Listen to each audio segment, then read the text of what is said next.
Ladies and gentlemen, what's up, you guys? This is Joseph Conlon coming to you with your AEW Dynamite review on Wednesday, January 22nd, 2020.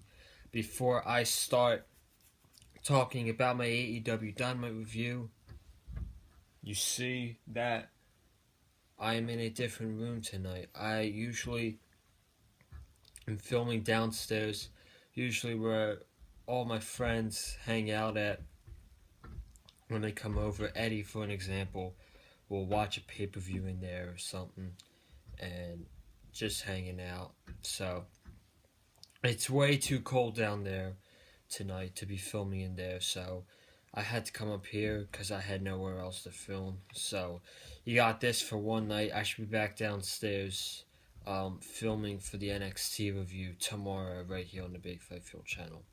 But as for Dynamite tonight, man, Dynamite on the Chris Jericho cruise. First off, the set looked absolutely fantastic and just played great to the theme. You got everybody wearing Hawaiian shirts and the boat and the lifeguard style. It looked really unique and nice, and I love these themed Dynamite shows that they have once in a while. You had that Bash at the Beach last week, which was a great show, and you had the Jericho Cruise this week, which was a great show. Lots of great matches on this show tonight. We got our number one contender for AEW Revolution. Is it Jon Moxley or is it Pac? And we're gonna go over it right here on the Big Fight Field channel. But before I begin, don't forget to go check out last week's News and Rumors video right here on the Big Fight Field channel as I talk about AEW getting their 4-year deal with TNT through 2023. Excuse me. I need a sip of my water before I start talking about the show. Nothing is better than nice cold water. Sorry about that. Without further ado, let's get into the Dynamite show. And we opened up tonight's AEW Dynamite with Adam Hangman Page and Kenny Omega challenging SCU, Frankie Kazarian and Scorpio Sky for the AEW Tag Team Championships. This was a great match. This was a really great match between these two tag teams. I would say for the first 10 or so minutes, it was very technical and slow at the same time. And I was kind of shocked. And I'm glad that happened because I don't like it when they go balls out like the first few minutes and then they're exhausted by the end of the match where you're supposed to be going balls out. The pace was very slow in the first 10 minutes. Lots of headlocks, lots of kicks, elbows, fighting, punches, all that stuff. Nice and very basic for the first 10 minutes, and then we kind of got into it with Omega and Hangman Page doing the whole where Omega's got his opponents up on the shoulders, kind of like a white noise kind of thing, I think. And then Hangman Page does a standing moonsault, which is very impressive all the time. Very impressive. And then Kenny Omega does his moonsault off the top rope. He did that to Scorpio Sky. Frankie Kazarian came in to break it up. And then we got Omega holding Kazarian for the buckshot lariat, which Kazarian ducked, and Hangman hit Omega with the buckshot lariat, and we're like, oh boy, here go the tensions between Hangman and Omega. And then Hangman gets taken out by Frankie Kazarian, and we go to the double screen with commercial and the match playing in the background, and we go back to commercial where Kazarian is taking control of the match during the commercial where he hit a cutter onto Omega. And, oh no, it was on the Hangman. And then Hangman gets offense, tags in Omega. Omega comes in like a house of fire, chops, knee strikes. He tried to attempt a one-winged angel onto Scorpio Sky, but he got out of it, and Frankie Kazarian, I think he hit a cutter onto Kenny Omega. Hangman Page gets taken out on the outside. SCU hit their finishing maneuver. SCU later. Sky is trying to guard Hangman Page as Kazarian is covering Omega. And Hangman Page pushes Frankie Kazarian into he pushes Scorpio Sky into Frankie Kazarian to break up the pinfall. And then Hangman drags Omega to the corner, tags himself in with Omega, grabbing his hand and going like that. And then he throws Sky to the outside. He gives him a buckshot lariat onto the ramp. And then he comes back into the ring. He gives Kazarian a buckshot lariat. 1, 2, 3. Adam Hangman Page picks up the win for himself and Kenny Omega. And they are the new AEW Tag Team Champions. Yes! Your AEW Tag Team Champions are Adam Hangman Page and Kenny Omega. After what was a great match, a great tag team match for a second week in a row to start off AEW Dynamite. This is something they might have to start. Get that crowd going. Get them hot. Open up with a tag team match every week if you have to. I'm sure you could change it up here and there, but it's worked for 2 weeks in a row now. This was a very good tag team match with lots of good storytelling between Omega and Hangman. At the end, the Young Bucks come out to celebrate. They are attending to Omega and Hangman, but mostly Omega. Not really bothering Hangman. Hangman is partying.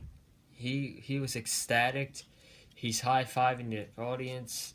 He goes into the crowd, and the crowd surfboards Adam Hangman Page onto the stage while he's drinking 2 cups of beer. Absolutely priceless. I laughed. That was a great celebration. The story is getting even better. It looks like we're going to be dragging it out further than AEW Revolution, as they could probably be defending their tag team titles at AEW Revolution.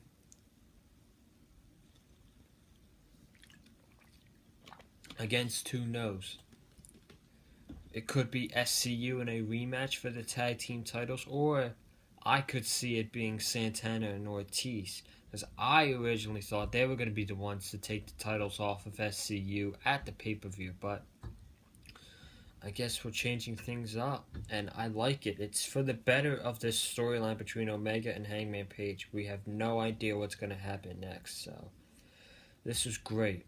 Great tag team match. We got new AEW Tag Team Champions in Adam Hangman Page and Kenny Omega. Priscilla Kelly versus Dr. Britt Baker. I heard that Priscilla Kelly is, I believe, the girlfriend of Darby Allin. I'm not sure. That's what people have been saying online, so I don't know. I would be lying to you if I told you I watched this match, because realistically, I had no interest in the match. I saw a little bit of it, and it looked okay. Priscilla Kelly, she looked decent in the ring. She looked better than Mel, that's for sure. She looked better than Mel from the Nightmare Collective, but, man, I just had no interest in this match whatsoever. No interest at all. I feel like at the end, I saw Kelly hit her signature move, and I honestly don't even remember what it was. And Britt Baker got the lockjaw in. Kelly countered it. She got it back in, hit the lockjaw onto Kelly, and she tapped out. Then after the match, Tony Schiavone's coming in the ring. The crowd is booing Britt Baker. So she's like, don't boo me. And then she talks about Tony Schiavone and how, they're happy to have him in AEW and be a commentator and blah, blah, blah. And, I mean, this job is better than working at Starbucks, which he used to work at. Blah, blah, blah. I know. And then she says, why are you booing me? I'm the hottest chick on this boat right now. The crowd is still booing. And then JR is like, can we just cut the commercial, please? Can we cut the commercial? So that's exactly what they do. And I'm kind of glad they did, because I was not a fan of this promo. I was not a fan of the match at all. And I'm just not a fan of Britt Baker, man.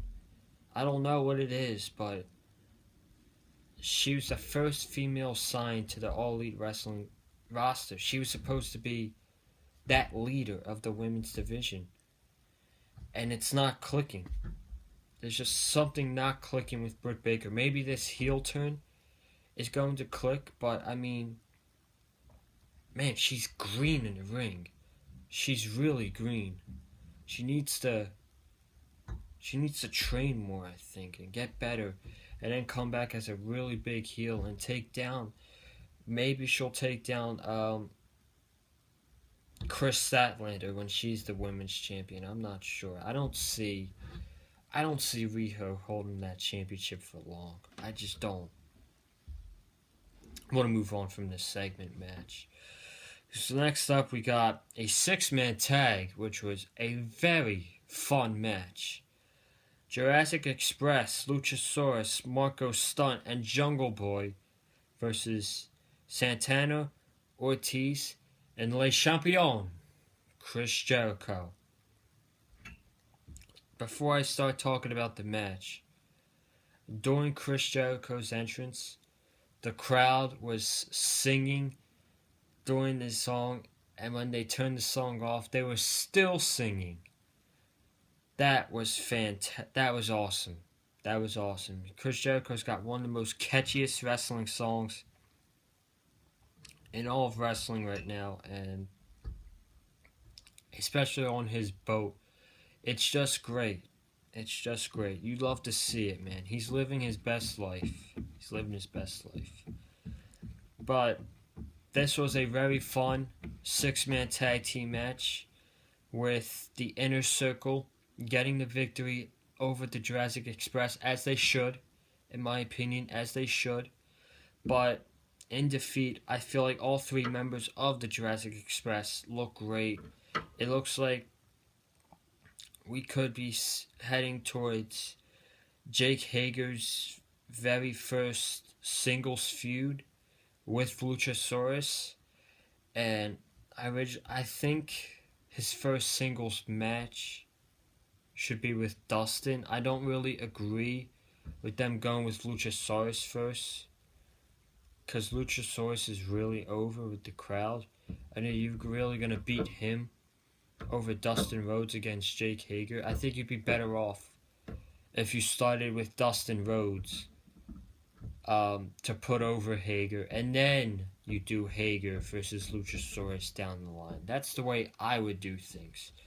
But Jungle Boy looked great, getting some really good offense in on Jericho.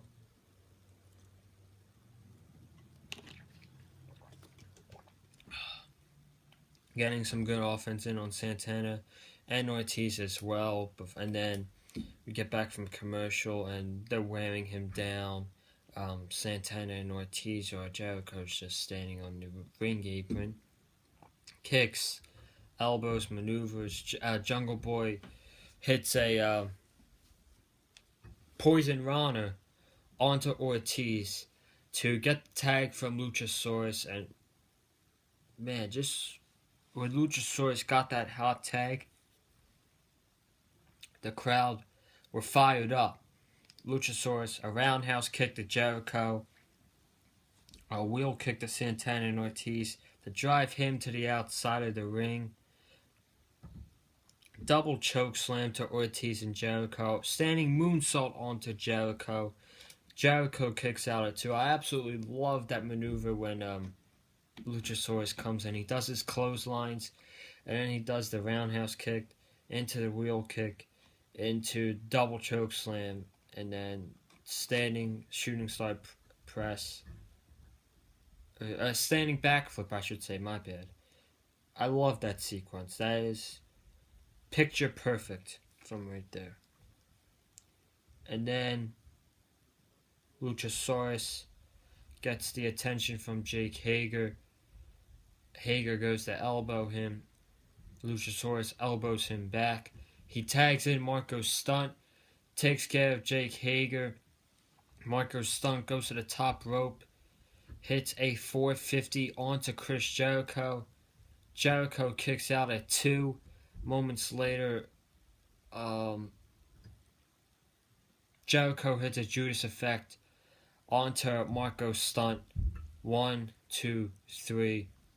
Jericho gets his win for the Inner Circle.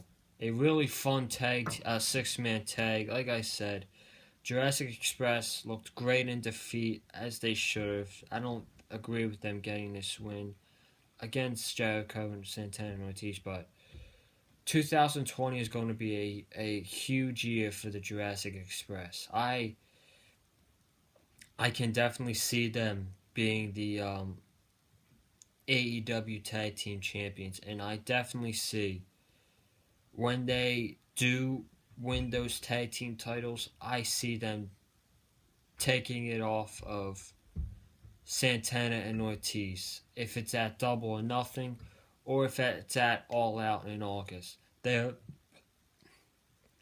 are definitely winning the tag team titles in 2020. That's for sure. That's for sure. MJF versus Joey Janela. MJF without Wardlow this week. So during his entrance, they go to commercial break, picture in picture, and MJF is pure gold. Spots like this, playing up to the crowd, doing the suck it sign, and then making people kiss his ring, and making Justin Roberts kiss his ring, and then he goes up to this one dude, asks him to kiss the ring, grabs his hat and throws it onto the stage. That was great. That was hilarious.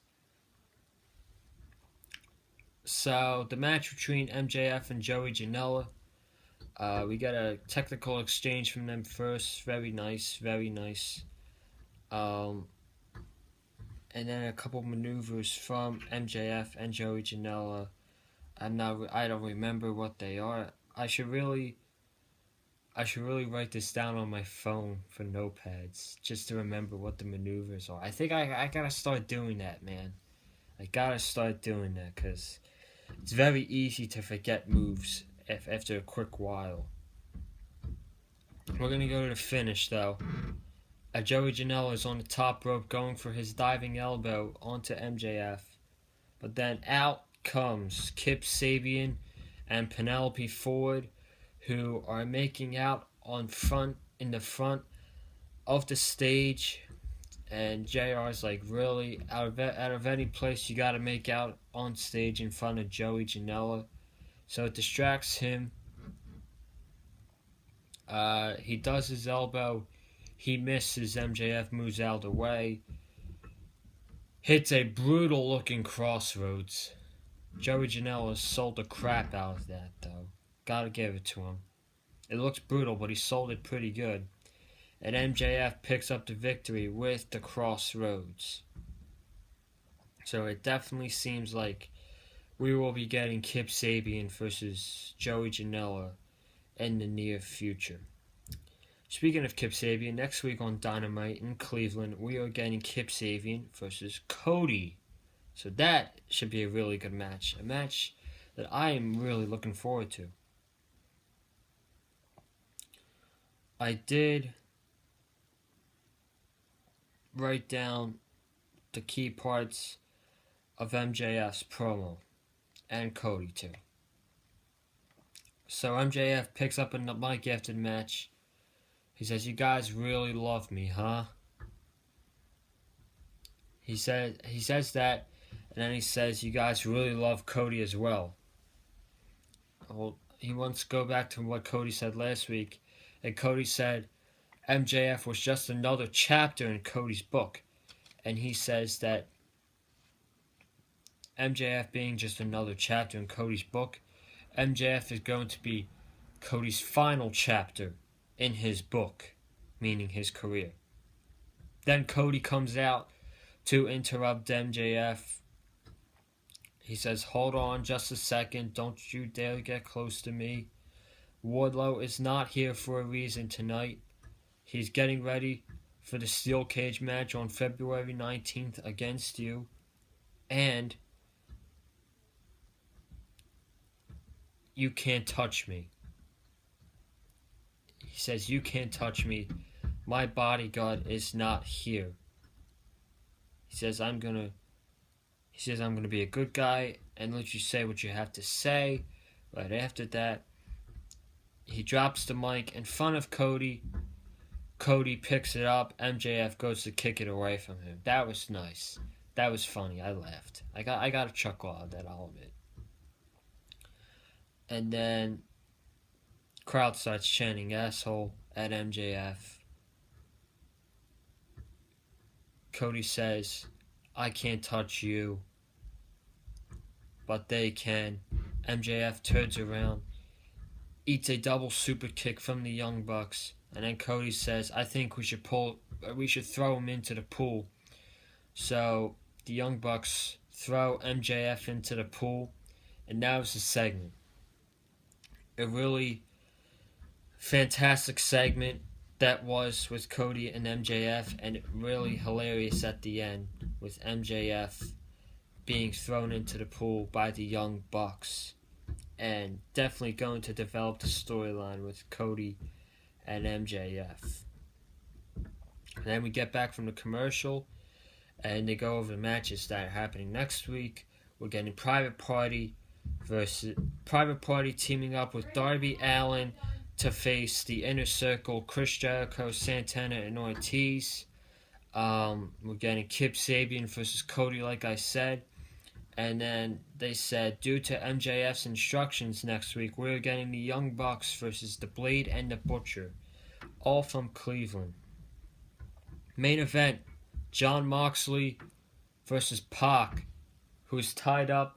Jon Moxley has his left eye all taped up from last week. I really like that aspect. They didn't just let it go and let him not use the bandage. I really like that they taped up his eye and made him still sell the attack from last week. I love the little things like that. And then you got Jericho on commentary, just being Chris Jericho and being the best. He was great on commentary. This was a strong main event match. It was rushed at the end, but this was a strong main event in my opinion. Turned out to be a great match at the end. We mostly got Pac going after Moxley's eye from the attacks last week. Jericho really putting over this match and saying, I wouldn't want to face any of these guys. They're both really dangerous in the ring and they're capable at what they can do. I really like that. It gets you more excited for the match and it makes you a believer. So I really like that Chris Jericho was putting over the match with Pac and Jon Moxley. We've got some instances where Moxley is putting his hands out, looking for the official, selling the eye, barely hitting his elbow drop. Pac puts in the brutalizer. Moxley gets his foot randomly on the rope. I really like that. Pac goes up for the Black Arrow, and this is where I think he messed up. Pac goes up for the Black Arrow, and he hesitates. Moxley gets his knees up, and then we get a paradigm shift from Moxley. 1, 2, 3. John Moxley defeats Peck, and we are set for AEW Revolution. It will be John Moxley challenging Le Champion, Chris Jericho, for the AEW Championship. We got a month of build left before this match. I'm really excited for the build. I'm really excited for Chris Jericho and Moxley at AEW Revolution. We all know that Moxley is getting that victory at Chicago at AEW Revolution, and that is going to be a great moment. I really cannot wait for that. And that is my AEW Dynamite review tonight right here on the Big Fight Field channel. Thank you guys for watching this video. If you haven't already, please subscribe to the Big Fight Field channel. We are 4 subscribers away from 50 followers, halfway through 100 subscribers, which is the goal, a short-term goal. But we got NXT review coming for you guys tomorrow. We got Worlds Collide predictions Friday morning, Royal Rumble predictions Friday night, Worlds Collide review on Saturday night, and the Royal Rumble review on Sunday night. So we got 5 videos, or 6 before this one, but now 5 videos coming up for you guys in the next 4 days. So stay tuned. Like this video with a super kick. Comment down below what you thought of tonight's episode of AEW Dynamite. I thought it was a great show tonight. They keep the momentum going from last week's Bash at the Beach. We got Moxley and Jericho set for AEW Revolution. And next week should be a great show as well. I can't wait. Follow me on Twitter at Joseph Conlon. Follow Eddie on Twitter at Eddie Mullins. And guys, I'm going to get out of here. Thank you for watching this video. And I will see you tomorrow right here on the Big Fight Field channel for NXT. Have a great night, guys.